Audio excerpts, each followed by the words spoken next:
6:30, we'll call the meeting to order. And if we could start with a roll call, please, I'd appreciate that. Commissioner Nieder? Here. Commissioner Fasci? I'm here. Commissioner Eichelberger? All right. Next up on the agenda is public comment. If there is anyone on, There's no one online at this time. anyone in the room? Appears not. So we will proceed with the approval of the minutes of the January 24th, 2024 meeting. I'll move to approve the minutes. Smooth, is there a second?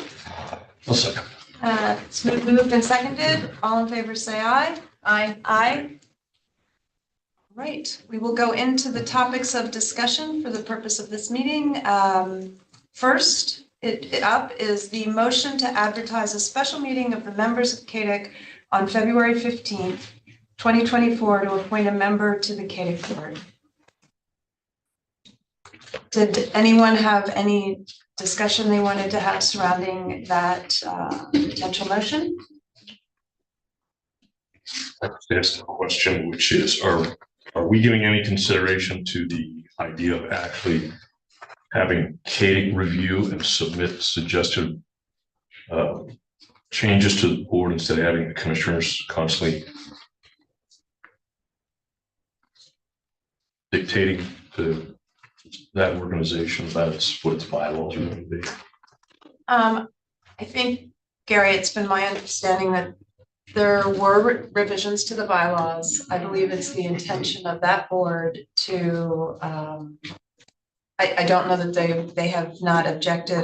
When I met with the president on that, or the chair of the board recently, they were not objecting to those. The director, Janet, was not objecting to the bylaws, but I will say, I believe it seems to be the desire of that board to work within the framework that's been established for some time period before any other revisions would be made. And so I think that's something for this board to consider. I'm not aware that there's any additional need for change to the bylaws. Well, we wouldn't know because they were never asked. In fact, they were basically run out of the room. They appeared. So I would simply point out that we did receive an email today regarding appointments to the Industrial Development Authority. And I saw it was noted in there that changes to their bylaws are required to come from them. Correct. And that they essentially get first shot at it. The fact that that wasn't included in the bylaws originally doesn't necessarily mean it's a bad idea. But there's been no reach out to CAEDC saying, what do you guys think you need, since you have the operational responsibility, not commissioners, to run your organization?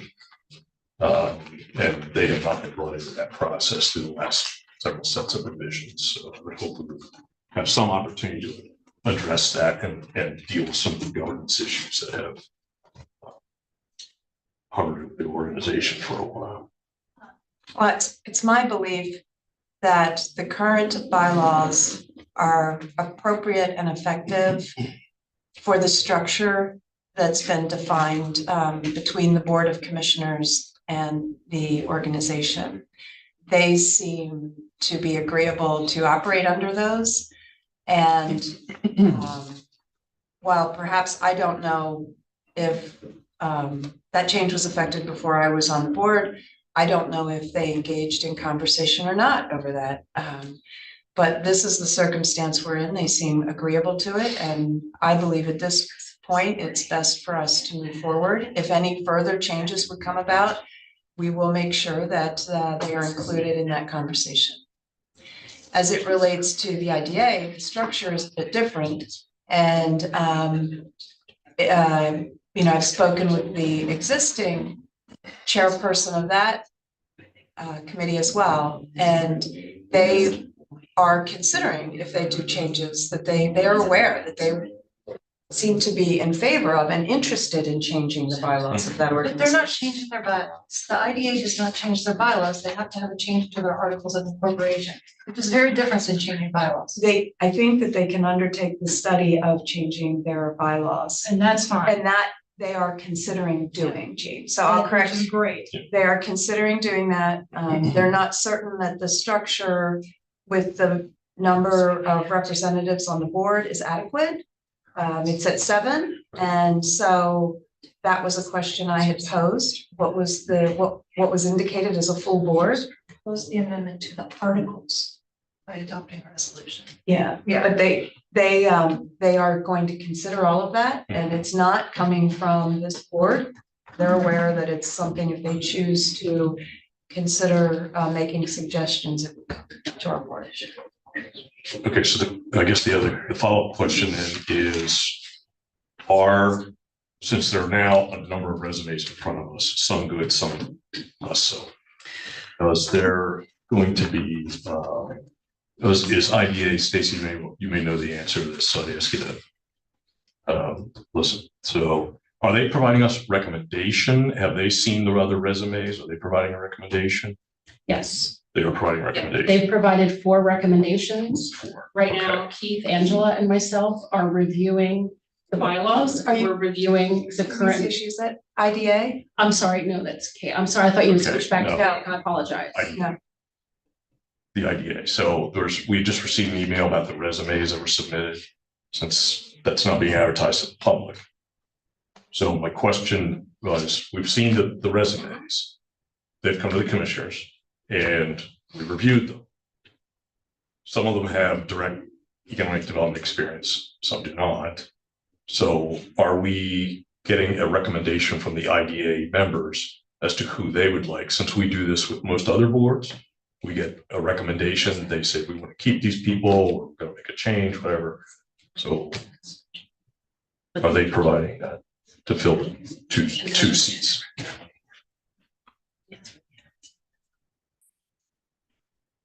They've only sent us 2.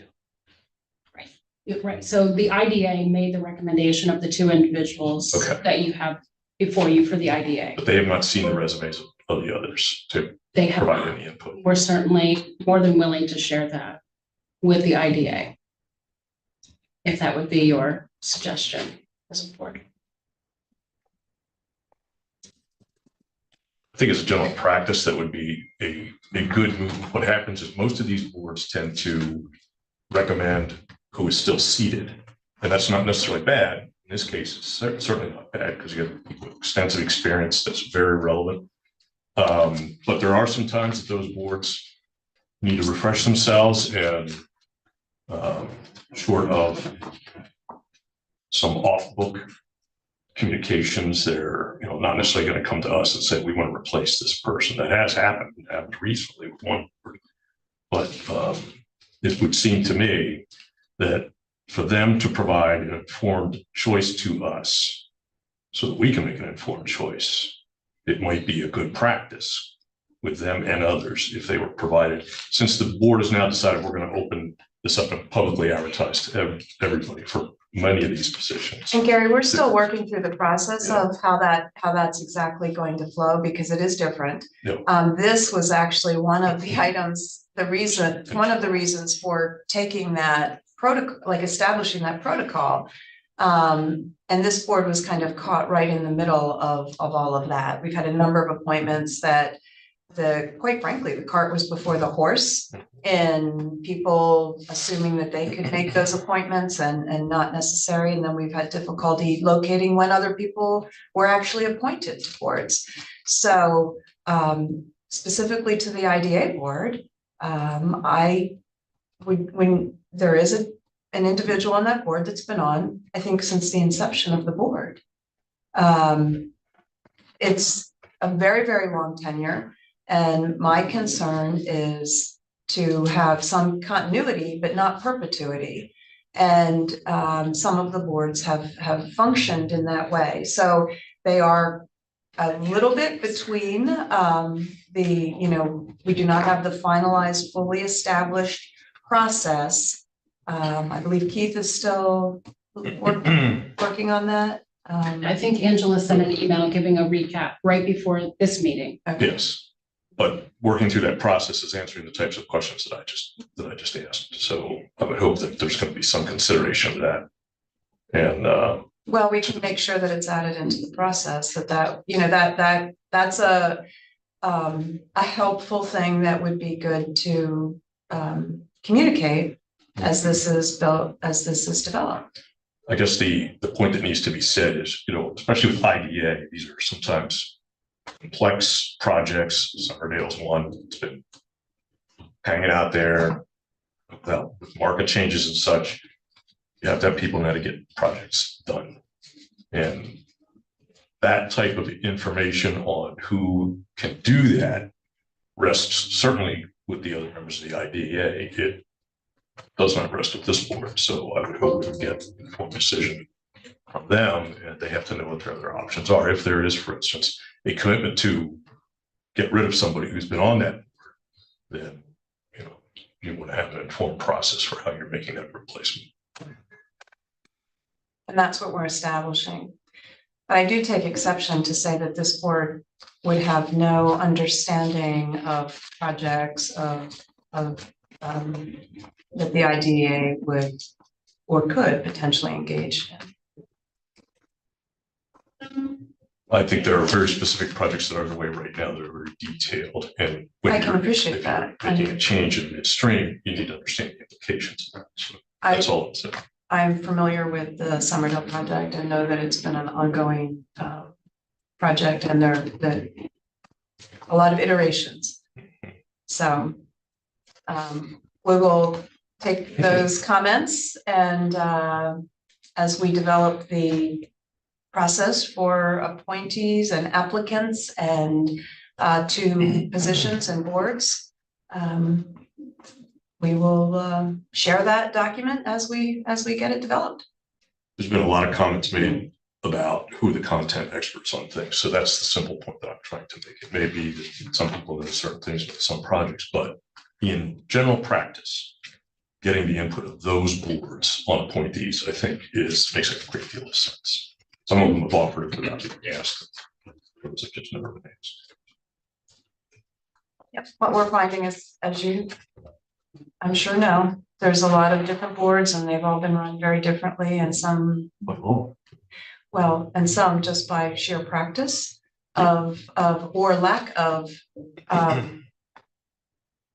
management to have a good practice in place for understanding who is going off a board, when the appointments need to be made. And I know the staff is doing yeoman's work in trying to get that all in line so that we can start off this year with a very clear understanding of every appointment, every board position, its maturity on that board, or when they're due to expire as a member, and who does the appointment and when. So we'll continue to work on that, but it has not been as easy of a task, quite frankly, as I would have expected it to be. And that is an issue that has been on the radar for a while. We have struggled to get that to get that situation straightened out, but it will be done this year. The staff is on it. Thank you. I'll make the motion to advertise the special meeting. I'll second. It's moved and seconded. All in favor, say aye. Aye. Aye, and there's none opposed. Thank you. The next motion is a motion to suspend the bonus portion of the 2024 performance management policy, which will eliminate the payment of bonuses for the 2023 performance cycle. I am assuming there would be some discussion on this. Is there?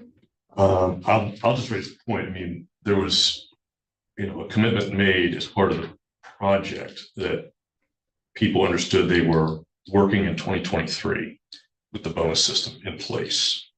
And I'm sure for some of them it was a motivator, financial or otherwise. And it strikes me as more than a little strange that now to essentially pull that rug out from under people who's, were receiving the prospect or had the prospect of receiving an incentive to work harder, work smarter, all of those good things. So I guess I'd like some consideration of that and the message that sends. So this certainly is not an easy thing to do. And Gary, I think you're fully aware, I take a lot of issue with the pay for performance plan, and it is being revisited. Incenting behavior in government to be earning a bonus has had, I think, quite frankly, some negative impacts into departments. I believe that the system can be gamed. This is not a sales organization. Bonuses are very common in sales organizations when you can show a clear threshold met. I find it challenging to encourage the coroner to increase his capacity for picking up dead bodies or some other such, I make light of it, but those are the kind of serious things that the county engages in. Bonuses aren't the only way to acknowledge work well done. And the performance measures and receiving a positive performance and receiving the annual increase that is associated with that, a merit-based increase. I fully believe that the employees should be absolutely entitled to that, and I do not agree with freezing that. And so in my unofficial random study of employees that I've spoken with, they would much prefer to get their annual increase than the chance of a potential bonus, which is really undefined. And bonus pools, by their sheer nature, are typically subject to either the financial stability of an organization to provide them. I am not comfortable asking the taxpayers to potentially increase their payments to us so that we can pay out performance bonuses. I'm just not comfortable with that, and I'm not, it doesn't mean that I don't think the employees do a great job. They deserve to be evaluated and given their merit-based increase if so warranted. But bonuses are above and beyond when permitted due to the financial situation, and we are not there.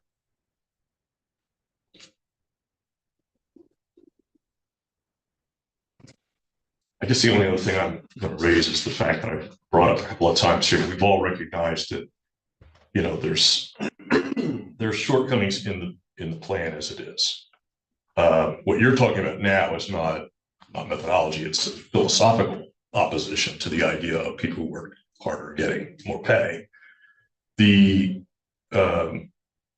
if we're looking at the mechanics of it, I have offered repeatedly to help run a program review so that we can iron out the problems in terms of the time committed and the difficulty, and some instances where it's not a perfect solution. I hear a lot of talk around here about process improvement and innovation, blah, blah, blah. You know, we're the only county in Pennsylvania that's done this. We've got a lot of inquiries from others who want to know how it's done. And we haven't really pursued that because we know it's not perfected. But the fact that it hasn't worked it has not worked perfectly, should not be the excuse to just drop it and say, no go. When our labor attorney was in here last week, she extolled the fact that we have what other counties consider to be the unicorn of Pennsylvania. And she meant it in a good way, because I know for a fact we've gotten lots of indications from other counties that would like to make that work. And it seems to me that you have the opportunity to make this system work if we're going to look at it and try to realistically and objectively analyze the problems that exist in it and address those problems. We have a lot of people who designed this thing or have been part of designing it. I think they're all willing to go back to the drawing table. Gary, we discussed that. We said we actually assigned it to you to lead that charge. I didn't hear anybody say that. What I heard was one commissioner say, you can do it if you want, but don't take any staff support. No, I said if you are willing to do that, I think that you are perfectly suited to lead that charge of evaluating the pay for performance. I understand it was something that was somewhat of a project of yours, and we had a meeting and said that'd be great. go ahead, have at it. Okay. All right, I'll let the preliminaries in place. And I believe there was support from the director of human resources indicating a willingness that they wanted to revisit the plan. I believe there's a willingness from a lot of people of revisiting that plan. Our solicitor weighed in on his opinion of that plan.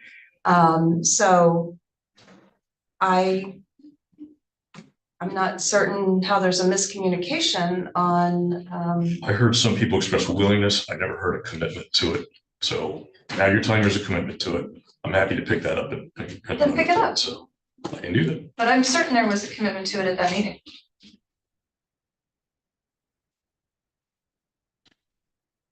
You and I should confer that. Okay, we'll get the project. Absolutely. We'll get the project designed. Thank you. Jean, do you have any thoughts that you want to offer related to this? Well, we've had a lot of conversations about the bonus program. Lots of conversations, lots of informative conversations with our staff. And the bonus program seems to be a bone of contention within county government. And what I'm hearing is that it seems to be that it's very easy to not get a bonus, that there's a lot of variables to it, that it's subjective, that the bonuses are really not turning into a tremendous amount of money, and that this would be a way, eliminating the bonuses would be a way to save the taxpayer money in a year where we are most likely going to increase the millage rate. I think it's very interesting that there's a conversation today from Commissioner Eichelberger about people were promised these bonuses, but he's also been publicly saying we need to freeze salaries. Yes. So I don't understand how you can have a dichotomy of thought like that. And I'm still speaking.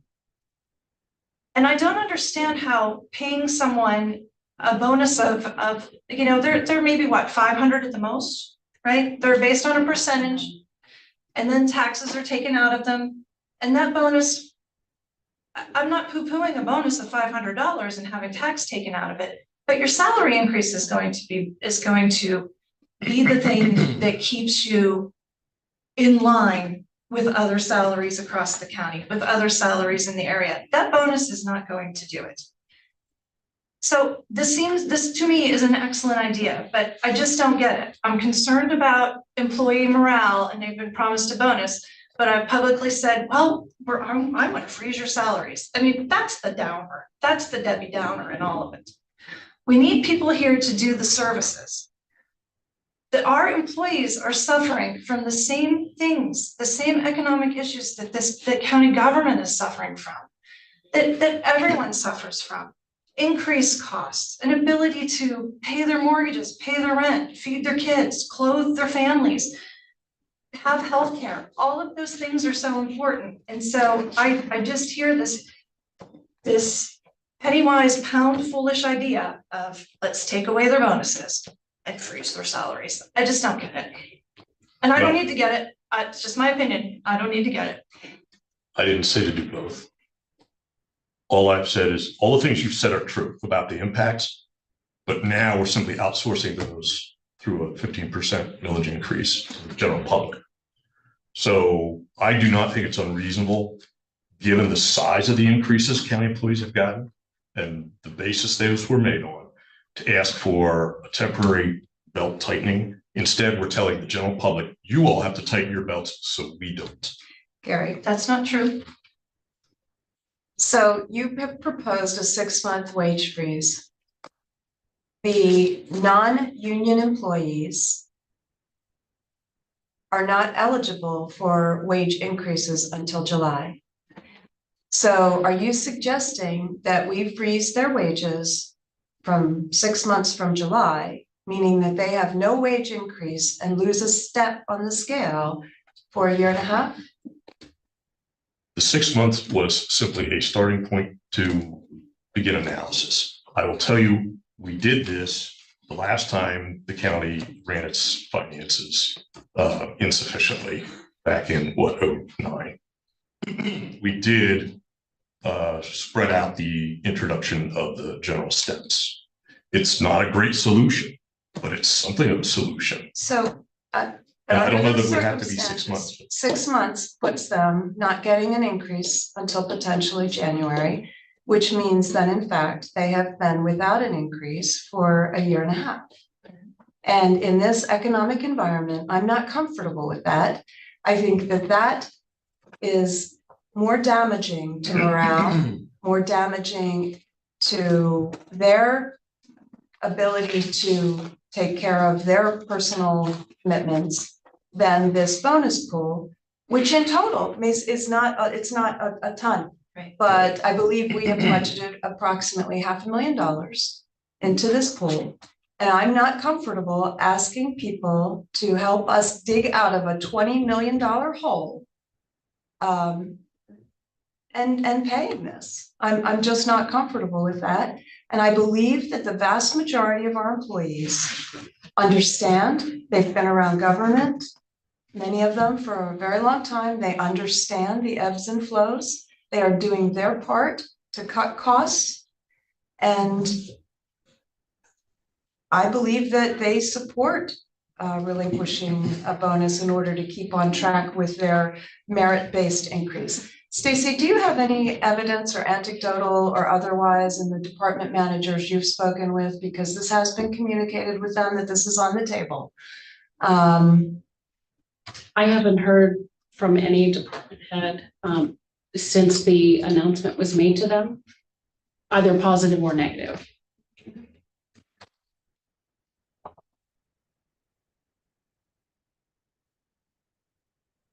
Well, I could say, but there's no point.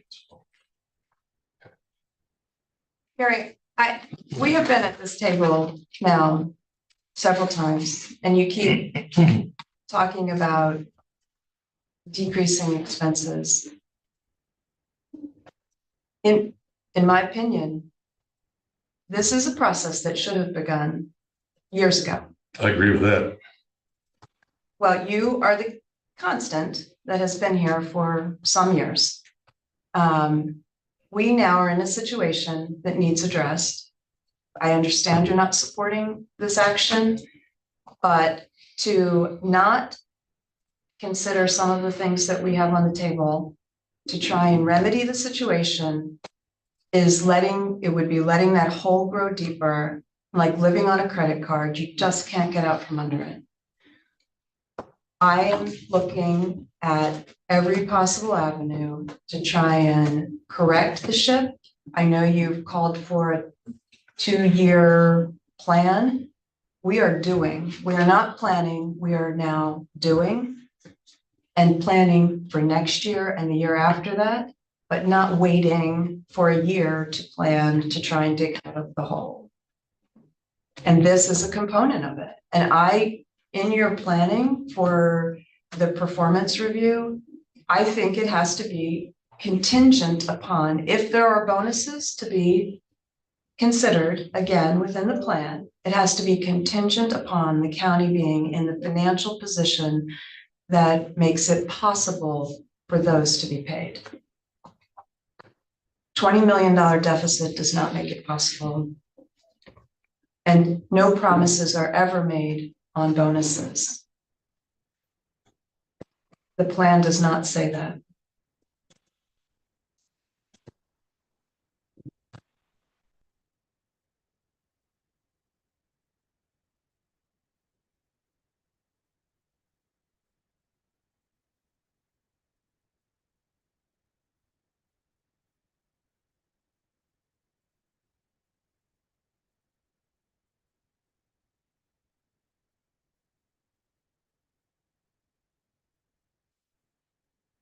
I do not. Jean? I do not.